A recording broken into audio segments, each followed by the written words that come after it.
1 Chronique au chapitre 26. Voici les classes des portiers. Des Coréites. Meshélémia, fils de Coré, d'entre les fils d'Assap. Fils de Meshélémia, Zacharie, le premier-né.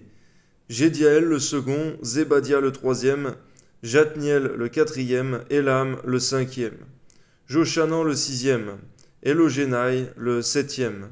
Fils d'Obed-Édom, Shemaéja le premier-né, Josabad le second, Joach le troisième, Sakkar le quatrième. Nethanéel le cinquième, Amiel le sixième, Issachar le septième, Peultaï le huitième, car Dieu l'avait béni.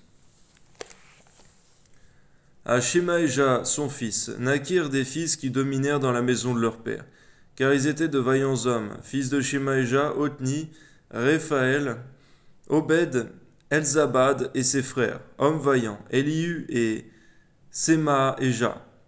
Tous ceux-là étaient des fils d'Obed-Édom. Eux, leurs fils et leurs frères, étaient des hommes pleins de vigueur et de force pour le service. 62 d'Obed-Édom. Les fils et les frères de Meshélémia, hommes vaillants, étaient au nombre de 18. Des fils de Merari, Oza, qui avait pour fils Shimri, le chef établi chef par son père, quoiqu'il ne fût pas le premier-né. Ilkija le second. Tébalia le troisième, Zacharie le quatrième. Tous les fils et les frères de Oza étaient au nombre de 13. À ces classes de portiers, aux chefs de ces hommes et à leurs frères, fut remise la garde pour le service de la maison de l'Éternel. Ils tirèrent au sort pour chaque porte, petits et grands, selon leur maison paternelle. Le sort échut à Shélémia pour le côté de l'Orient. On tira au sort pour Zacharie son fils, qui était un sage conseiller. Et le côté du septentrion lui était échu par le sort.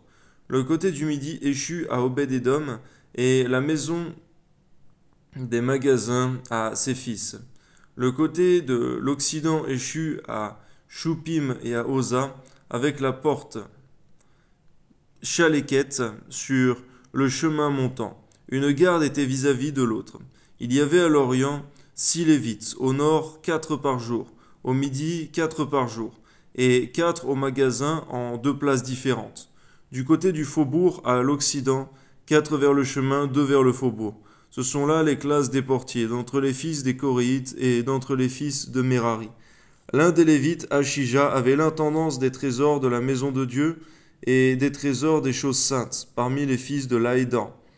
Les fils des Gershonites issus de Laïdan, chefs des maisons paternelles de Laïdan. Le Gershonite, c'était Jéhéli. Et les fils de Jéhéli, Zétam et Joël, son frère, qui gardaient les trésors de la maison de l'Éternel. Parmi les Amramites, les Jitséarites, les Hébronites et les Uziélites, c'était Shebuel, fils de Gershom, fils de Moïse, qui était intendant des trésors. Parmi ses frères issus d'Éliézer, dont le fils fut Récabia, dont le fils fut Ésaïe, dont le fils fut Joram, dont le fils fut Zikri, dont le fils fut Shélomite. C'était Shélomite et ses frères qui gardaient tous les trésors des choses saintes qu'avait consacré le roi David, les chefs des maisons paternelles, les chefs de milliers et de centaines, et les chefs de l'armée. C'était sur le butin pris à la guerre qu'ils avaient consacré pour l'entretien de la maison de l'Éternel. Tout ce qui avait été consacré par Samuel le voyant, par Saül, fils de Kis, par Abner, fils de Ner, par Joab, fils de Tseruja, toutes les choses consacrées étaient sous la garde de Shélomite et de ses frères. Parmi les Jitséarites, Kenania et ses frères étaient employés pour les affaires extérieures, comme magistrats et juges en Israël. Parmi les Hébronites, Akabia et ses frères, hommes vaillants, au nombre de 1700, avaient la surveillance d'Israël, de l'autre côté du Jourdain, à l'Occident pour toutes les affaires de l'Éternel et pour le service du roi.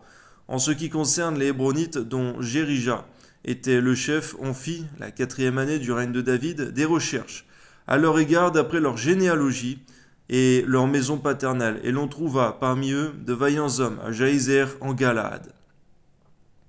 Les frères de Jérija, hommes vaillants, étaient au nombre de 2700 chefs de maison paternelle. Le roi David les établit sur les Rubénites, sur les Gadites et sur la demi-tribu de Manassé, pour toutes les affaires de Dieu et pour les affaires du roi. Amen. Béni soit l'Éternel Dieu Tout-Puissant. Alléluia.